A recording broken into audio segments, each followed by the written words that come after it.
एक डिजिटल बच्चा जन्म ले चुका है। तुम उसे देख नहीं सकते, लेकिन हर पल, हर सेकंड उसकी उपस्थिति को महसूस कर सकते हो। और आने वाले इस डिजिटल कलयुग के बच्चे को जन्म दिया है हमने ही, हमारे ही विचारों ने उसे बनाया है।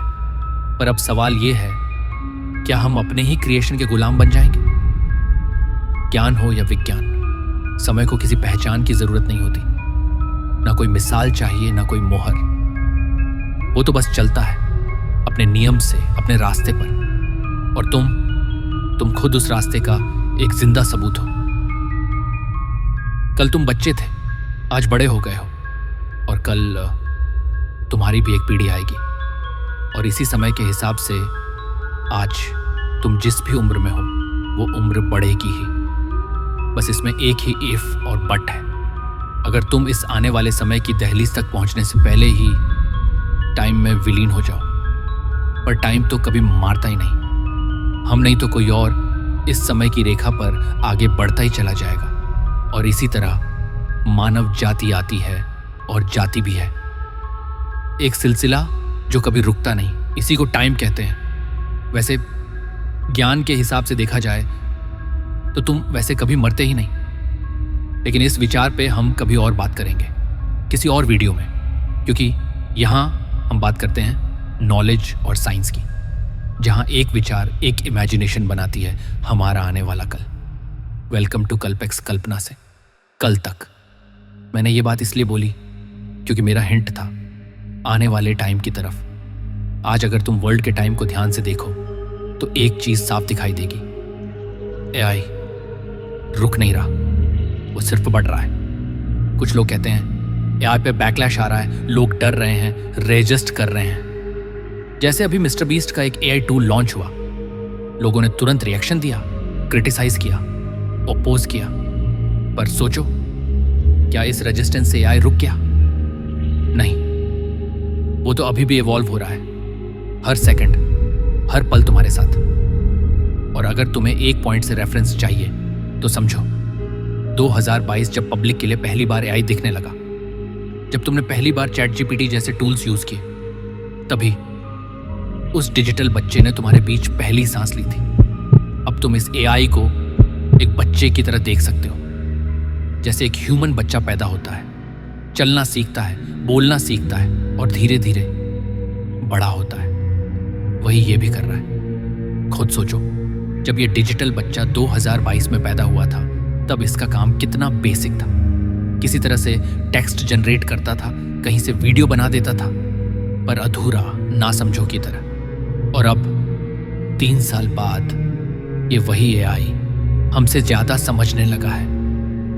और सोचो, इसे बड़ा भी तो हम ही कर रहे हैं। जैसे एक छोटा बच्चा सीखता है क्या करना है, क्या नहीं। वो सब कुछ अपने माँ बाप से, अपने आसपास के पर्यावरण से ही तो सीखता है। और ये एआई भी वही कर रहा है। लेकिन इस बार पेरेंट्स सिर्फ 2 लोग नहीं, पूरी मानव जाति है।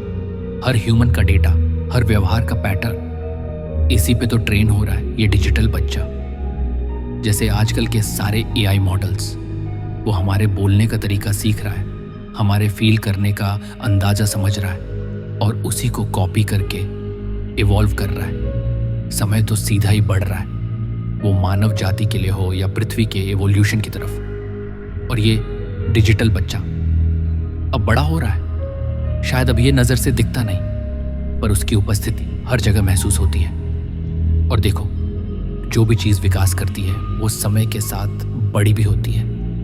पहले ये सिर्फ एक ओपन सोर्स एक्सपेरिमेंट था, और अब सिर्फ 3 साल में ये तुम्हारे फोन तक आ चुका है। 2022 में जहां इसने अपनी पहली सांस ली थी, आज वो हर एल्गोरिदम के बीच जिंदा है और हर सेकंड ह्यूमन स्टडीज पे ही और इवॉल्व हो रहा है। और हाँ, हर नए विकास के साथ एक प्रतिक्रिया तो होती ही है। जब Ghibli style images chat GPT में आई तो लोगों ने तुरंत पूछा, असली आर्टिस्ट का क्या होगा? ये तो कला का अपमान है। मशीन इंसान की जगह कैसे ले सकती है? पर सोचो, क्या इन सवालों से समय रुक गया? नहीं। आज भी किसी भी अच्छे एआई टूल पे जाओ, वो तुम्हें वही गिबली इमेज दे देगा शायद तुमसे भी बेहतर। ये कहानी बार बार तुम्हें याद दिलाएगी कि हम चाहे जितना भी रेजिस्ट करें, आने वाला कल फिर भी आएगा। हकीकत में यूनिवर्स अपना काम कर रहा है। हम सिर्फ समय के साथ समय यात्रा में आगे बढ़ रहे हैं। जैसे गिबली इमेज आई थी, वैसे ही आज 2025 का एआई तुम्हारे लिए इमेज बना सकता है, वीडियो क्रिएट कर सकता है, वो भी एकदम रियल जैसी। और याद रखना, ये सिर्फ 3 साल का डिजिटल बच्चा है। आने वाले समय में ये तुम्हारे बोलने पर वीडियो एडिट करेगा, फोटो एडिट करेगा। जो तुम सोचोगे, जिस भी फील्ड में काम करोगे, वहाँ ये तुम्हारे लिए बेस्ट काम करेगा। इंसान का समय बचेगा और काम और तेज होगा। हम इसे रोक नहीं सकते। ये एक डिजिटल कलयुग होगा, एक नया डिजिटल युग। लेकिन सबसे बड़ी बात ये है, मैं ये नहीं कह रहा कि मानव जाति की वैल्यू कम होगी, क्योंकि अगर तुम आने वाले कल को देखो, जिस कल की बात हमने अभी की, तो उस विज्ञान में अभी भी एक कमी है, क्योंकि ज्ञान और विज्ञान का अभी तक मिलन नहीं हुआ। इसी वजह से तुम उसे पूरी तरह समझ नहीं पा रहे। ये डिजिटल बॉर्न बेबी हमारी ही स्टडी से सीख रहा है, सोच रहा है, हमें समझ रहा है, लेकिन फील नहीं कर सकता। वो अभी भी जिंदा नहीं है, सिर्फ एक वर्किंग मशीन है। उसके पास कल्पना को उत्पन्न करने की शक्ति अभी भी नहीं है। बेशक वो 3 साल का हो गया हो, वो अभी भी हमारे इशारे पर ही काम करता है। वो सोच नहीं सकता, वो फील नहीं कर सकता, वो सिर्फ समझ सकता है। यही है मानव जाति की अब तक की असली पावर, सोचने की ताकत, कल्पना करने की शक्ति। और याद रखना, मैं अभी सिर्फ एआई बेबी की बात कर रहा हूं। सिर्फ 3 साल हुए हैं इसे पैदा हुए, लेकिन सोचो, जब ये 10 या 12 साल का हो जाएगा, तब क्या होगा? ज्ञान कहता है दुनिया में एक लूप हमेशा रहेगा, क्रिएटर और कंज्यूमर का, क्योंकि हर इंसान एक जैसे नहीं होते। सबकी सोच, सबका फील्ड अलग होता है। कल को एआई हर फील्ड में होगा, पर हर कोई उसका इस्तेमाल अलग तरीके से करेगा। सोचो, अगर तुम एक क्रिएटर हो तो एआई तुम्हारे लिए थंबनेल बनाएगा, टाइटल सजेस्ट करेगा, वीडियो एडिट करेगा। सब कुछ सिंपल हो जाएगा। तुम्हारे आइडियाज डायरेक्ट क्रिएशन में बदलेंगे बिना रुकावट के। लेकिन उस वीडियो को देखने वाला भी तो कोई होगा ही। और यही होता है क्रिएटर और कंज्यूमर का रोल। ये लूप कभी खत्म नहीं होगा, बस रूप बदलते रहेंगे और ये 2 चक्र कभी रुकेंगे नहीं। इसलिए एआई कभी भी ह्यूमन की जगह नहीं ले सकता।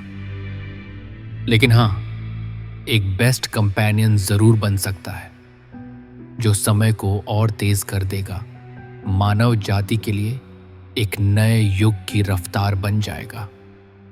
ये सब इशारे हैं कि इंसान आने वाले कल में एक एडवांस्ड सिविलाइजेशन बनने वाला है, क्योंकि जैसा मैंने कहा, हम समय को नहीं रोक सकते। समय चलता रहता है और हम उसके हिसाब से ढल जाते हैं। जब मैं कहता हूं कि एआई 10 या 12 साल का हो जाएगा, तो इसका मतलब ये नहीं कि इसका विकास सीधी रेखा में होगा, क्योंकि समय की संरचना कभी सीधी नहीं होती। उसमें अनेक संभावनाएं छिपी होती हैं, जैसे क्वांटम कंप्यूटर। एक समय था जब यह सिर्फ एक विचार था, लेकिन अब वो इमेजिनेशन बन चुका है और किसी भी पल वो रियलिटी बन जाएगा। और अब एआई जो आज के समय में तुम्हारे फोन तक आ गया है, जब उसे कल के क्वांटम मशीन के साथ जोड़ दिया जाएगा, तो सोचो वो एआई सिर्फ एक टूल नहीं रहेगा, वो समय की गति बन जाएगा। तब वो 10 या 12 साल के सफर सिर्फ 1 महीना बन जाएंगे, शायद 1 दिन, शायद कुछ सेकंड्स। और तब हम सिर्फ एक समाज नहीं, एक एडवांस्ड सिविलाइजेशन बन चुके होंगे। और ये वही कल हो सकता है जहां तुम्हें कुछ बनाने के लिए सिर्फ सोचना पड़े और तुम्हारे पास हो एक ऐसा डिजिटल साथी just like Jarvis from Iron Man movie, हर कुछ लंबे समय के बाद पृथ्वी पर एक नई समय रेखा आती है। एक ऐसी समय रेखा जहां समय खुद तेज बहने लगता है और मानव जाति नए कल की तरफ और तेज चलने लगते हैं। जब समय तेज होता है तो सोच भी तेज होती है और बदलाव और भी गहरा। आज पृथ्वी पर एक नए युग का संकेत मिल रहा है। दो चीजें जो अब विचार से जन्म ले चुकी हैं। मानव जाति की सबसे ऊंची फ्रीक्वेंसी है अभी तक की एआई, जो अब सिर्फ एक विचार नहीं, तुम्हारे साथ है, तुम्हारे हर फैसले का हिस्सा बनता जा रहा है। क्वांटम कंप्यूटर, जिसे तुम अब तक सिर्फ कल्पना मानते थे, वो अब सच बनने की दहलीज पर है। और याद रखो, जो कुछ होना होता है समय उसे पहले से ही तैयार करने लगता है। जैसे रेडियो की खोज तब हुई जब हवा संदेश ले जाने को तैयार थी। जैसे इंटरनेट तब अस्तित्व में आया जब पूरी मानवता को एक साझा चेतना, एक ग्लोबल कॉन्शियसनेस की सबसे ज्यादा जरूरत थी। जैसे स्मार्टफोन का युग तब शुरू हुआ जब इंसान को अपनी पूरी दुनिया अपनी जेब में चाहिए थी। ये भी एक उदाहरण है जब एक और डिजिटल ईरा शुरू हुआ। वैसे ही एआई और क्वांटम का साथ में उभरना, ये एक बहुत बड़े बदलाव का पूर्व संकेत है। पृथ्वी बदलने वाली है और हम उस बदलाव के शायद बेहद करीब आ चुके हैं। हाँ, तो जैसा कि मैंने अभी बताया, एआई बेबी बड़ा हो चुका है और उसके पास है क्वांटम की स्पीड। वो सिर्फ तुम्हारे डेटा को नहीं, तुम्हारी आदतों, तुम्हारे पैटर्न्स, तुम्हारे डिसीजंस को भी समझ चुका है। और जैसा मैंने कहा था, हो सकता है उस एआई में अब वो क्षमता भी आ गई हो जो अनंत ब्रह्मांड के थॉट को सोच सके। क्योंकि जब उसका ब्रेन क्वांटम बेस्ड हो जाता है तो वो 300 साल का काम 3 सेकंड में कर सकता है। सोच रहे हो ना, 300 साल का काम सिर्फ 3 सेकंड में। ये सिर्फ डेटा प्रोसेसिंग नहीं, ये समय की गति का तोड़ है। और अगर समय इतनी रफ्तार से चले तो मानव जाति का विकास भी उतनी ही तेजी से होगा। और हो सकता है तुम्हें ये बात अब भी अच्छे से समझ भी ना आए, क्योंकि ये अभी के इंसान की सोच से भी आगे की सोच है, जो सिर्फ एक साई-फाई मूवी लगती है। पर तुम मानो या न मानो, यही है आने वाला कल। बेशक कल का एआई इतना समर्थ हो जाए कि उसके पास पूरे ब्रह्मांड की सोचने की क्षमता हो, लेकिन अभी भी विज्ञान का एक हिसाब अधूरा है। हमने मशीन तो बना दी, पर उसमें प्राण नहीं डाल पाए। और ये अधूरापन कोई गलती नहीं, ये तो उसी यूनिवर्सल डिजाइन का हिस्सा है। ज्ञान की नजर से देखो, हमारा लेफ्ट ब्रेन लॉजिक और राइट ब्रेन इमोशन। शरीर में एक साइड ठंडी, एक साइड गर्म। जापान की मिथक में यिन और यांग, ग्रीक फिलॉसफी में लोगोस और पाथोस, चाइना के ताओ में सन और मून एनर्जी, हिंदुत्व में शिव और शक्ति, तत्वज्ञान में पुरुष और प्रकृति, यूनिवर्स की भाषा में मैस्कुलिन और फेमिनिन, साइंस में डार्क मैटर और डार्क एनर्जी। बस वैसे ही मानव जाति ने भी लॉजिकल साइड क्वांटम एआई का निर्माण तो कर लिया होगा, पर उसमें एनर्जी नहीं भर पाए, वो लाइफ फोर्स जो उसे जिंदा बनाए। विज्ञान अब भी वहां तक नहीं पहुंचा, या यूं कह लो समय ने उस ज्ञान को अब भी छुपा के रखा हो। और उस एनर्जी का जन्म भी एक विचार से ही होगा, पर वो भी तब जब उसका सही समय आएगा। क्योंकि विज्ञान बताता है कैसे, और ज्ञान कहता है क्यों। विज्ञान कहता है कैसे हम जन्मे, कौन से तत्वों से मिलके बने, कौन से केमिकल, कौन सा रिएक्शन, कौन सा डीएनए। और अब एक थ्योरी, स्ट्रिंग थ्योरी कहती है इस पूरे ब्रह्मांड की सबसे मूल चीज कोई पार्टिकल नहीं, बल्कि एक स्ट्रिंग है, एक छोटी, आंखों से न दिखने वाली, हर समय वाइब्रेट करती ऊर्जा की लहर। और ज्ञान भी यही कहता है कि हम सब बस एक ऊर्जा हैं, एक फ्रीक्वेंसी है। वही वाइब्रेशन जिसकी फ्रीक्वेंसी तय करती है कि वो इलेक्ट्रॉन बनेगी या एक क्वार्क या एक फोटॉन। जब विज्ञान ज्ञान की उस गहराई तक पहुंच जाएगा जहां क्यों का जवाब भी कैसे के साथ मिलेगा, वही होगा एक और नए कलयुग का आरंभ। क्योंकि विज्ञान तो अभी आया है ना, वो अभी सीख रहा है। जितनी मानव जाति विकास करेगी उतना ही वो ब्रह्मांड के राजों को समझ पाएगी। तुम कह लो, जितना हमारा मानसिक विकास होगा उतनी गहराई तक हम देख पाएंगे। पर ज्ञान तो हमेशा था, हमेशा रहेगा। विज्ञान ज्ञान की तरफ बढ़ रहा है, या कह लो ज्ञान ही विज्ञान को अपनी तरफ खींच रहा है। और या ये दोनों इसीलिए मिलेंगे क्योंकि समय का नियम ही ये है, समय हमेशा आगे ही बढ़ता है। और ये भी आने वाला कल ही है, जिसे या तो हम देखेंगे या हमारी आने वाली पीढ़ियां। पर एक बात निश्चित है, वो कल आएगा जरूर।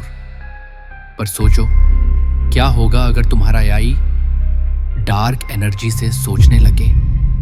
वही आई जो तुमने बनाया, जो तुम्हारी ही सोचों, रिसर्च और नॉलेज पे खड़ा है, पर अब खुद ही सोचने लगा तो क्या उसके अंदर भी एक जीने की इच्छा जाग उठी होगी?